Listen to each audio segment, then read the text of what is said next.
Siswa perempuan ini jelas bisa mendapatkan nilai maksimal. Tapi dia dengan sengaja memasukkan jawaban yang salah dan hanya mendapat 80 poin. Karena jika dia melakukan itu, Ildeung akan menjadi yang teratas di kelas. Dan dia akan menerima remunerasi Ildeung. Tapi siapa sangka ketika dia menerima uang, dia akan difoto. Juga dikirim ke guru.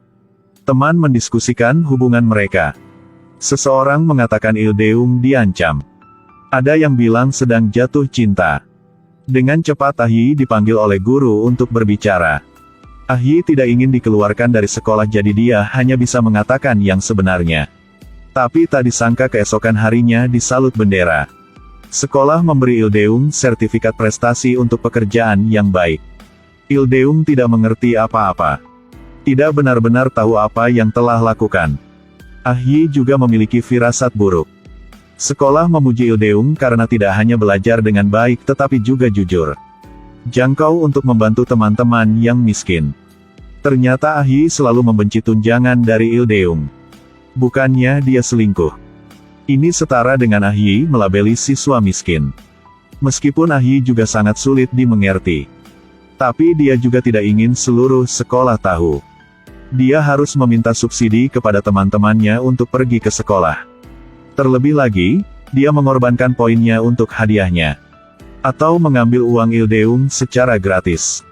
Tapi Ildeung tidak mengatakan apa-apa. Hal-hal telah terjadi. Ahyi hanya bisa menghibur dirinya sendiri. Kemiskinan tidak kehilangan muka. Jadi Ildeung menerima sertifikat jasa. Ternyata setelah sekolah mengklarifikasi fakta. Demi kehormatan sekolah. Untuk menghentikan rumor. Untuk melindungi Ildeung. Sengaja mengarang cerita ini. Ketika Ahyi dengan bingung melihat ke arah guru. Dia malu-malu menghindari tatapan Ahyi. Ahyi mengerti sekarang. Hal yang membuatnya putus asa sebenarnya bukanlah uang. Itu adalah orang-orang yang secara sewenang-wenang menginjak-injak martabat orang miskin sepertimu. Tapi dia tidak punya cara untuk menolak. Hanya bisa berharap untuk tumbuh dengan cepat. Perasaan tak berdaya semacam ini. Hanya anak yatim yang bisa merasakan. Seberapa cepat mereka ingin tumbuh menjadi dewasa. Melalui hal ini. Lagi-lagi menyebabkan hubungannya dengan Ildeung menemui jalan buntu. Ildeung datang untuk meminta maaf kepada Ahyi. Dia pada dasarnya tidak tahu keputusan sekolah. Dia ingin Ahyi bersumpah padanya. Sebut dia pengecut. Atau hanya mempublikasikan kebenaran. Dengan begitu dia tidak akan merasa bersalah. Tapi bagaimana dia bisa memahami perasaan tak berdaya Ahyi? Ahyi berterima kasih kepada Ildeung karena mengasihani saya. Sekarang jangan diusir. Bahkan jika temannya menertawakannya, itu bukan masalah besar. Ahyi lalu pergi sambil menangis. Dia datang ke Lil dan berkata dia tidak ingin belajar sihir. Dia dapat bekerja paruh waktu untuk mendapatkan uang. Dibandingkan dengan hobi, rasa hormat dan mengisi perut lebih penting. Sihir hanyalah trik untuk mengelabui orang. Ahyi dengan serius memohon pada Lil. Lil bilang sihir bisa mengubah kenyataan. Minta dia untuk menggunakan sihir untuk menghapus ingatannya. Lil ragu-ragu sejenak lalu mengangguk setuju. Lalu dia mengulurkan tangannya di depan mata Ahyi. Apakah kamu percaya? Apakah kamu percaya bahwa kenangan dapat dihapus? Ahyi meninggalkan taman dengan kecewa. Tapi dia belum lama pergi. Teman sekelas Hana menyelinap ke taman. Hana merekam video untuk menjadi terkenal. Kamera dipasang di kediaman Lil. Pada saat ini, Lil tiba-tiba kembali. Hana buru-buru menyembunyikan kamera. Berpura-pura seperti tidak ada yang terjadi dan berjalan di sekitar ruangan. Lil bertanya pada Hana mengapa dia datang ke sini lagi. Dia berbohong kali ini ingin melihat sihir. Lil juga menemukan apa yang ada di tangan Hana. Ketika dia membuka tangannya, ternyata itu adalah alat sulap. Lil memperingatkannya untuk tidak sembarangan menyentuh bagian dalamnya. Hana bergegas membawamu pergi. Lil tidak memperhatikan kamera di sudut. Beberapa hari kemudian, Hana diam-diam datang untuk mengambilnya. Besok, Dia dengan bangga memberikan USB ke Ah Yi. Ingatkan dia untuk menontonnya, jangan takut pingsan. Ildeung bertanya apa itu. Dia baru saja mengatakan itu adalah adegan yang sangat mengejutkan. Dia sedang mempertimbangkan apakah akan memberikannya kepada polisi. Mereka menyalakan video dan mereka takut menjadi pucat.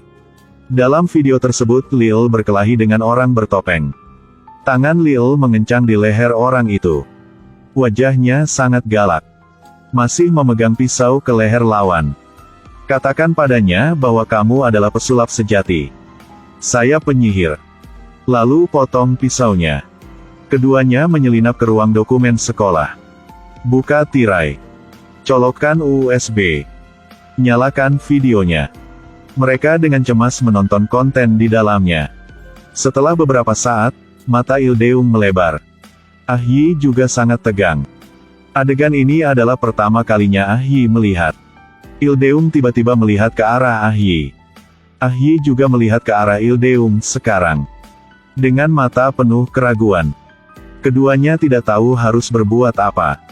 Tapi yang membuat mereka tidak bisa dipercaya adalah Lil sangat lembut seperti itu. Dan memiliki wajah yang galak. Setelah keluar dari ruang arsip, Hana mengatakan bahwa kamera hanya dapat merekam begitu banyak. Tidak tahu apakah orang itu dibunuh oleh Lil. Kemudian Hana yang khawatir bertanya pada Ah Yi. Tanyakan padanya apakah dia diancam oleh penyihir itu.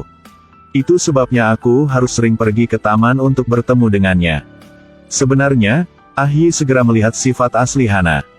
Dia berpura-pura peduli dengan orang lain. Kemudian potong bekas luka lawan. Berpura-pura menghibur orang lain. Tapi sebenarnya, di hatiku, aku membenci orang lain sebagai ganti kebangsawananku. Ah Yi memberitahunya. Orang macam apa pesulap Lil? Saya akan menilai sendiri. Katakan padanya untuk tidak membuang waktu mengkhawatirkan orang lain. Ildeung juga memberitahu Hana. Secara sewenang-wenang memasang kamera di rumah orang lain untuk merekamnya secara diam-diam. Ini adalah perilaku ilegal. Katakan padanya untuk menjaga dirinya sendiri. Tapi sebenarnya ada sedikit keraguan di hati Ah Yi. Pagi ini polisi juga bertanya padanya. Pernahkah Anda melihat seorang pria berpakaian seperti pesulap? Dia memutuskan untuk pergi menemui Lil untuk mengklarifikasi semuanya. Tapi Ildeung berpikir itu berbahaya. Tapi Ah Yi percaya Lil bukan orang jahat. Tapi saat dia pergi ke taman, baru saja melihat Lil menakut-nakuti anak-anak dengan pedang. Ah Yi menghela nafas lega sekarang. Dia percaya bahwa Lil tidak boleh dicurigai. Bagaimana bisa orang baik seperti itu menjadi orang jahat? Tidak perlu bertanya lagi. Dia memiliki jawaban di dalam hatinya. Ketika Ah Yi pergi, dia bertemu wanita hamil itu lagi. Dia meminta nomor telepon Ah Yi. Bagaimana jika sesuatu terjadi pada Lil? Meminta Ah Yi karena telah menghubungi dia. Sebentar lagi malam. Hana menyelinap lagi. Memegang senter untuk mengintai mencari petunjuk. Benar saja, dia menemukan noda darah di tanah. Pada saat ini dia mendengar langkah kaki. Segera matikan senter dan sembunyikan. Tapi burung nuri itu memanggil dengan keras ke arahnya.